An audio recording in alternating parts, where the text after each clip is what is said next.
This program must be started with the offerings of flowers and lighting of lamp. I request the respected principal sir, vice principal sir, and all their teachers and colleagues to light up lamp and pay their homage to these respected figures.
Okay, next I would like to request the migration batch of girls, Anjali and Dhruv, will present their song, inaugural song.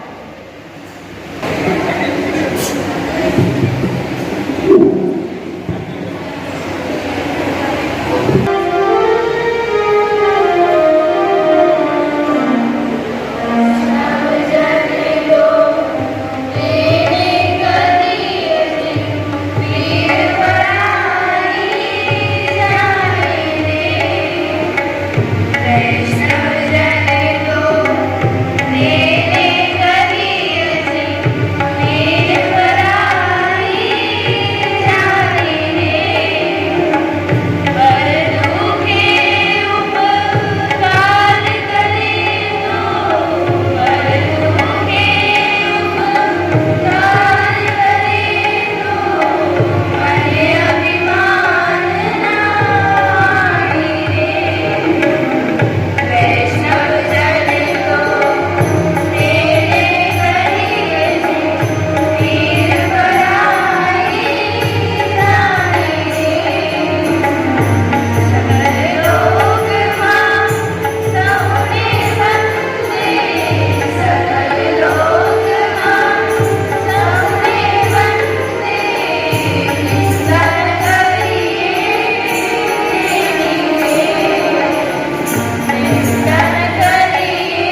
1966 से और 2 अक्टूबर अर्थात महात्मा गांधी जी और उनके ही शिष्य रहे लाल बहादुर शास्त्री जी की जयंती है। देश के स्वतंत्रता आंदोलन में बापू जी की भूमिका को बहुत अहम माना गया है। स्वतंत्रता आंदोलन से बापू ने जो विचार देश को दिए हैं वह आज भी अन्याय के खिलाफ लड़ने की प्रेरणा देते हैं। लेकिन बापू की इसी विशालता का बखान करते हुए हम उनके ही शिष्य रहे स्वतंत्र सेनानी और देश के दूसरे प्रधानमंत्री लाल बहादुर शास्त्री जी का गुणगान करने में अनजाने में ही सही वैचारिक कंजूसी कर ही देते हैं। रहीम जी कहते हैं, रहीमन देखी बड़े नको लघु न दीजिए डारी, जहां काम आवे सुई कहाँ करे तलवारी। रहीम जी कहते हैं, कभी कभी हमें बड़ी वस्तु की चाहत में किसी छोटी वस्तु को फेंकना नहीं चाहिए, क्योंकि जो काम एक सुई कर सकती है वही काम एक तलवार नहीं कर सकती। अतः हर वस्तु का अपना अपना महत्व होता है। इसी तरह छोटी मूर्ति लेकिन बड़ी कीर्ति पाने वाले लाल बहादुर शास्त्री जी को भी मैं अभिवादन करता हूँ। शास्त्री जी को आत्मनिर्भरता और स्वतंत्रता के लिए देश की आकांक्षाओं में उनके योगदान के लिए एक उत्कृष्ट राजनेता के रूप में माना जाता है। वे असाधारण इच्छा शक्ति वाले एक शानदार विचारक थे, जिन्होंने अपने जीवन में कठिनाइयों को बड़ी सरलता से न सिर्फ पार किया बल्कि सभी के लिए प्रेरणा भी बने हैं। एक अत्यंत गरीब परिवार में जन्मे शास्त्री जी स्कूल जाने के लिए रोज दोपहर तैरकर गंगा जी को पार करते थे। पढ़ाई की इसी रुचि की वजह से उन्हें 1925 में काशी विद्यापीठ से शास्त्री की उपाधि मिली। कार खरीदने के लिए प्रधानमंत्री के पद पर होते हुए भी कार खरीदने के लिए पंजाब नेशनल बैंक से 5,000 रुपए का कर्जा लेने वाले एकमात्र प्रधानमंत्री शास्त्री जी ही थे। देश के प्रति उनकी ईमानदार सोच और कर्तव्य भावना इस आचरण से व्यक्त होती है। सूखे से जूझ रहे इस देश और पाकिस्तान के खिलाफ देश के जवानों में हौसला बुलंद करने के लिए शास्त्री जी ने जय जवान जय किसान का नारा दिया। यह मंत्र आज भी हमारे देश के जवानों और किसानों को प्रेरित करता है। कर्तव्यनिष्ठ, ईमानदारी और साहसी निर्णय क्षमता रखने वाले प्रधानमंत्री के रूप में शास्त्री जी को यह देश हमेशा याद रखेगा। मैं पुनः एक बार महात्मा गांधी जी और शास्त्री जी को जयंती के अवसर पर अभिवादन करता हूँ और मेरी वाणी को विराम देता हूँ। बहुत बहुत धन्यवाद। 1869 रोजी गुजरात पोरबंदर येथे झाला। महात्मा गांधी यांचे संपूर्ण नाव मोहनदास करमचंद गांधी असे होते। त्यांचे पत्नीचे नाव कस्तुरबा गांधी असे होते। प्रक्रिया असलेल्या देशातून आपलून देशासाठी सत्य, अहिंसा, असहकार, सत्याग्रह व स्वदेशाचा वापर करून उपोषण, हरताल या सूत्रानुसार त्यांनी इंग्रजांनी देश सोडण्यास भाग पाडले। चले जाओ, चळवळ, दांडी यात्रा, आमरण उपोषण अशा विविध मार्गाचा वापर करून हिंदुस्थानला स्वातंत्र्य मिळवून दिले। शांततेच्या मार्गाने लढा देणाऱ्या महाथोर पुरुष आपल्या देशाला लाभले आहे। आपणा सर्वांचे परम भाग्य अशा नेत्याला माझे कोटी कोटी प्रणाम। धन्यवाद।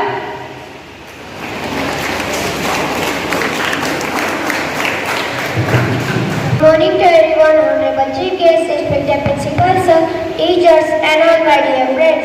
My name is Ayush Tade and I am studying class 6. Today is birth anniversary of Mahatma Gandhi, so I would like to tell you some information about his life work. So I kindly request you please listen me carefully. Mahatma Gandhi was born on 2nd October 1869 in Porbandar, Gujarat state. His father name was Karamchand and his mother name was Putribai. Mahatma Gandhi's real name was Mohandas Karamchand Gandhi. Mahatma Gandhi completed his primary education from Rajkot. Mahatma Gandhi completed his law degree from London University. Mahatma Gandhi married Rita Kasturba at the age of 13. Mahatma Gandhi is also known as the father of our Indian nation, and people lovingly call him Bapuji. Mahatma Gandhi, after came from London, he took the part in the struggle of our India. He took the part in the struggle of India. Mahatma Gandhi Yatra is famous for Mahatma Gandhi Salt March is famous for Dandi Yatra. freedom. Mahatma Gandhi wrote the autobiography. The experience of this autobiography is famous also at today.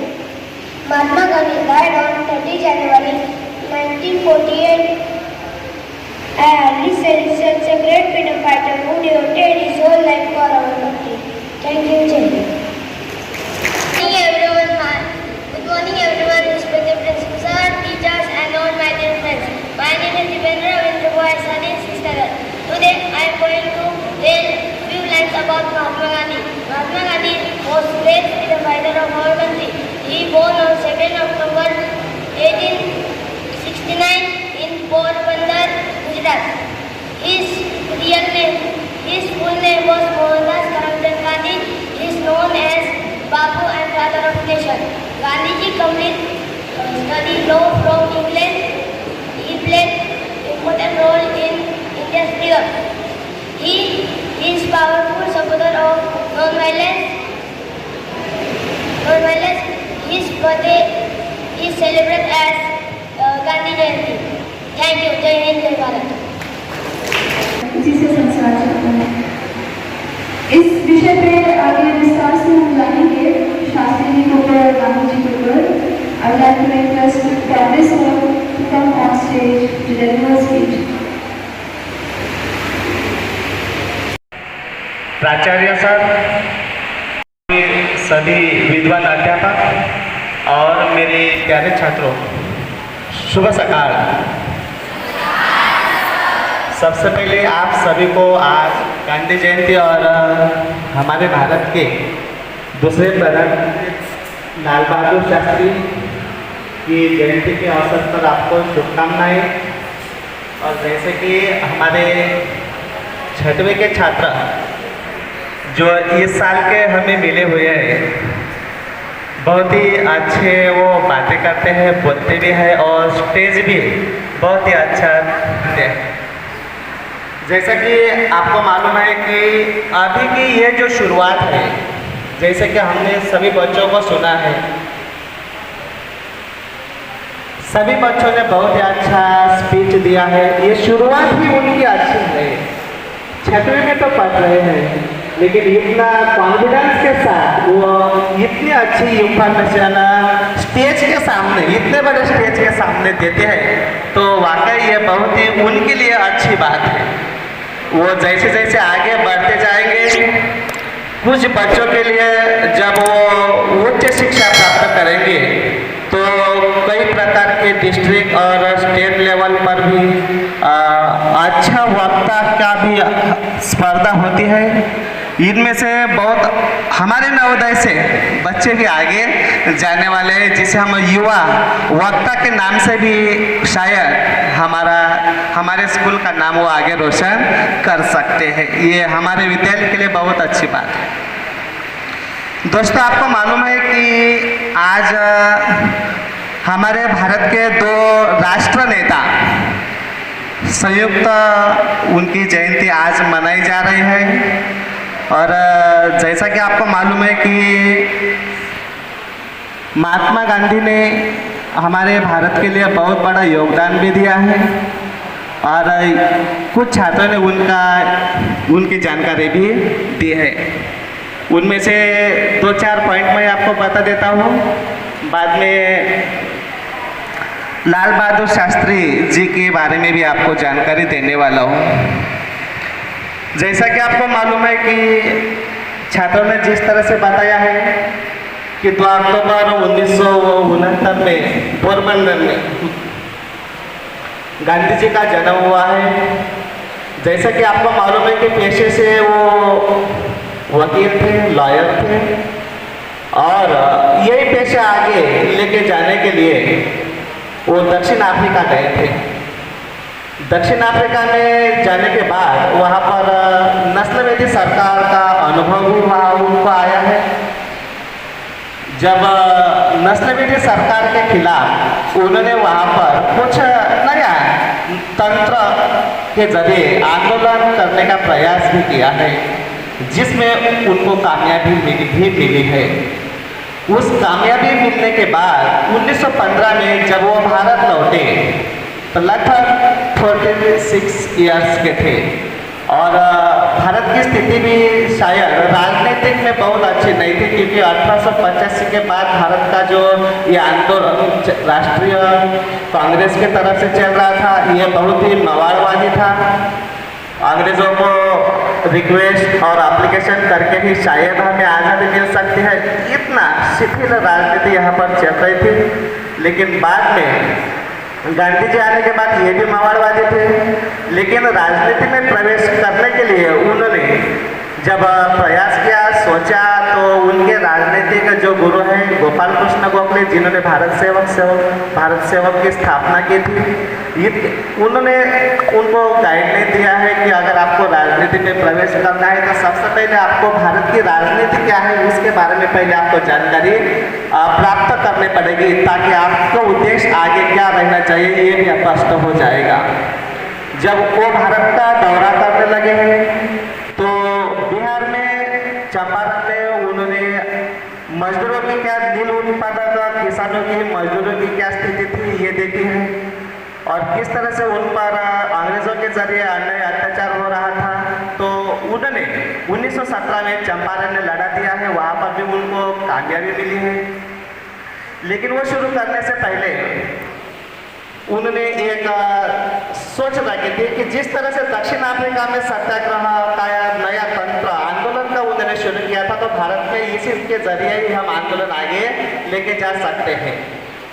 सत्याग्रह, सत्य का आग्रह करके, जैसा कि मैंने 10वीं को पढ़ाया है, 10वीं के छात्रों को मैंने यही सवाल किया था कि सत्याग्रह की शुरुआत राजनीति में महात्मा गांधी जी ने भारत में शुरू की है। क्या सत्याग्रह, सत्य का आग्रह या सत्याग्रह, या जिसे हम सत्य कह सकते हैं, कि इसकी शुरुआत कब से और कहाँ से हुई है? तो छात्रों ने सवाल यही दिया है कि गांधी जी ने शुरुआत किया है सत्य। लेकिन जैसा कि आपको मालूम है कि हमारी ये संस्कृति 5000 साल पुरानी है, और जैसा कि 2500 पहले हमारे देश में जैन और बौद्ध धर्म का उदय हुआ था। उनके धर्म के जो तत्व देखते हैं, जैन धर्म के जब हम बात करते हैं तो पंचमहावत, सत्य, अहिंसा, आस्तेय, अपरिग्रह और ब्रह्मचर्य हमें दिखाई देते हैं। बुद्धिस्ट धर्म की बात करते हैं तो 4 आर्य सत्य है, 10 परिमितियां है, मतलब वहां से ये सत्य आया है। लेकिन राजनीति में अगर हमें आगे लेके जाना है तो सत्य के आधार पर हम आंदोलन कर सकते हैं, और जिसके जरिए पूरे भारत को एक सूत्र में बांध सकते हैं, ये तत्व सिर्फ सत्य है। और जिस तरह से इन धर्मों के जरिए ये तत्व आया है, हम कह सकते हैं कि महात्मा गांधी ने इन तत्वों को आगे और ज़्यादा लिया है, जनमानस में इनको बताने का प्रयास किया है, जनमानस में सत्य क्या है यह बताने का भी प्रयास किया है। जैसा कि सत्य यानी कि सत्य का आग्रह, मतलब क्या कि अगर हमारे उस पर कुछ जुल्म करता है या होता है तो उसके खिलाफ हमें कुछ आक्रामक होने की जरूरत नहीं रहती है। अगर जुल्म करने वाले को पता है कि वो जुल्म कर रहा है तो हम विनम्र से उनका प्रतिकार करते रहे। इसके लिए ताकत लगाने की जरूरत नहीं है, शस्त्र उठाने की जरूरत नहीं है, क्योंकि अंतिमतः सत्य की ही जीत होती है। ये सोच सामने रखकर गांधी जी ने सत्याग्रह का आंदोलन भारत में शुरू करने का प्रयास किया है। 2-4 जो दोनों को कंपेयर करते हैं तो कुछ इंफॉर्मेशन हमें कुछ अलग से मिलती है, और इतिहास के अभ्यासक होने के नाते हमें सबको ये छात्रों को भी बताना जरूरी मानते हैं। पहली बात यह है कि महात्मा गांधी जी ने जैसा कि हमने देखा है कि चंपारण सत्याग्रह किया है, खेड़ा सत्याग्रह किया है, अहमदाबाद का गिरने कामगार सत्याग्रह किया है। इसके साथ रौलट एक्ट के खिलाफ जो आंदोलन किया है वो भी किया है। लेकिन आपको पता है कि रौलट एक्ट के खिलाफ सर सिडनी रौलट एक्ट जब भारत में आए थे तो लेजिस्लेचर इंपीरियल समिति ने भारतीयों को बिना बताए विरोध होने के बावजूद जल्दबाजी में रौलट एक्ट पास किया था। तो उसके खिलाफ भारतीय लोगों ने जो आंदोलन किया है, लेकिन भारतीय आंदोलन को दड़पने का जब प्रयास किया है, दमन करने का जब प्रयास किया है, तो जैसा कि आपको मालूम है कि 6 अप्रैल को रौलट एक्ट के खिलाफ हमने आंदोलन शुरू किया है, लेकिन 10 अप्रैल को शांतिपूर्ण जो जुलूस पंजाब में चल रहा था तो उस पर जनरल डायर के जरिए मार्शल लॉ शुरू किया था और उसके तहत उस पर उन्होंने गोलीबार चलाया। और जिस तरह से 13 अप्रैल 1919 को जो जालियांवाला बाग हत्याकांड हुआ है, उस हत्याकांड के जरिए सैकड़ों लोग मारे गए, हजारों लोग मारे गए, लेकिन अंग्रेजों की तरफ से सैकड़ों लोग कहा गया है। लेकिन जब रोलर बैग के खिलाफ इतना बड़ा पहला राष्ट्रव्यापी आंदोलन हुआ था, लेकिन ये आंदोलन भी हमने क्या लिया, वापस ले लिया है। रोलर बैग के खिलाफ असहयोग आंदोलन हमने 1920 के दौरान शुरू किया है। असहयोग आंदोलन गांधी जी का पहला तत्व था कि सत्य के आधार पर हमें आंदोलन करना है, लेकिन 1922 में चौरी चौरा उत्तर प्रदेश में यहाँ पर जो भारतीयों का दमन करते वक्त उन्होंने गोलियां चलाई, तो हमने भी पुलिस चौकी जला दी और उसमें 6 पुलिस मार दिए गए। ये हिंसा देखते हुए गांधी जी ने दोबारा रोलर बैग के खिलाफ जो आंदोलन किया था, जालियांवाला बाग हत्याकांड हुई, तो वो वापस ले लिया है। असहयोग आंदोलन हाथ में लिया है 1920 में, लेकिन 1922 में चौरी चौरा में हत्याकांड हुआ, वो भी गांधी जी ने वापस लिया है। तीसरा, 1930 के दौरान गांधी जी ने सविनय अवज्ञा आंदोलन छेड़ा था। सविनय अवज्ञा आंदोलन तो छेड़ा था पूरे भारत में, और गांधी जी ने अंग्रेजों के सामने 11 मांगे दी थी। 11 मांगे 11 मार्च 1930 को ही पूरी करने ये अल्टीमेटली दिया था, लेकिन वायसराय सुनने को इरविन तैयार नहीं था, वो अंग्रेज अधिकारी था, उन्होंने सुना नहीं था। तो अल्टीमेट दे दी कि एक प्रकार का चैलेंज दिया हुआ था, तो 11 मार्च को दोबारा हमने अंग्रेजों के खिलाफ सविनय अवज्ञा आंदोलन शुरू किया। लेकिन जैसा कि आपको मालूम है कि सविनय अवज्ञा आंदोलन का प्लान किया था, जिसका प्लान तो किया था, लेकिन अगर कुछ आगे जो लीडरशिप करने वाले नेता हैं उनको गिरफ्तार किया तो आगे आंदोलन कौन चलाएगा, कैसे चलाएगा, ये उन्होंने कुछ तय नहीं किया था। पर नतीजा यह हुआ कि गांधी जी को दिल्ली प्रवेश बंद कर दिया है। नेहरू और सरहद गांधी जी ने कहा जाता है, उनको भी गिरफ्तार कर दिया है। इसी बीच गांधी और इरविन के बीच जो समझौता हुआ है, उस समझौता के जरिए राउंड टेबल कॉन्फ्रेंस जो 1930 में पहले राउंड टेबल कॉन्फ्रेंस लंदन में आयोजित किया गया था, वहाँ पर भारतीय कांग्रेस ने बहिष्कार डाला था। गांधी इरविन जो समझौता हुआ है उसके तहत, उस समझौते के तहत ये सविनय अवज्ञा का आंदोलन वापस लेना पड़ेगा। और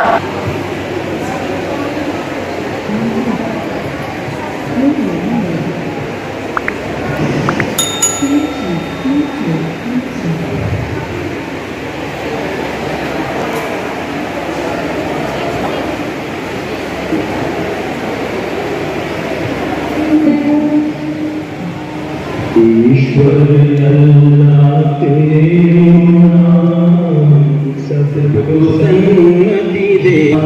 ईश्वर अल्लाह तेरे नाम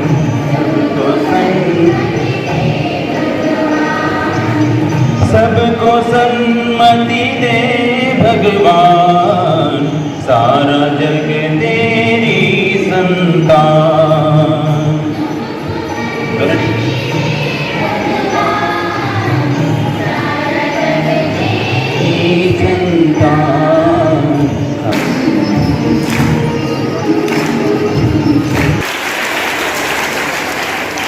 जय जवान, आप बोलना जय किसानों के। जय जवान, जय जवान, जय जवान। बहुत सुंदर। I would like to request sir for his valuable remarks. Please sir.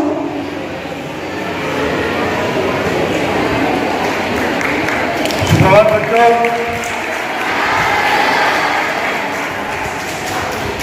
आज की इस प्रातःकालीन सभा में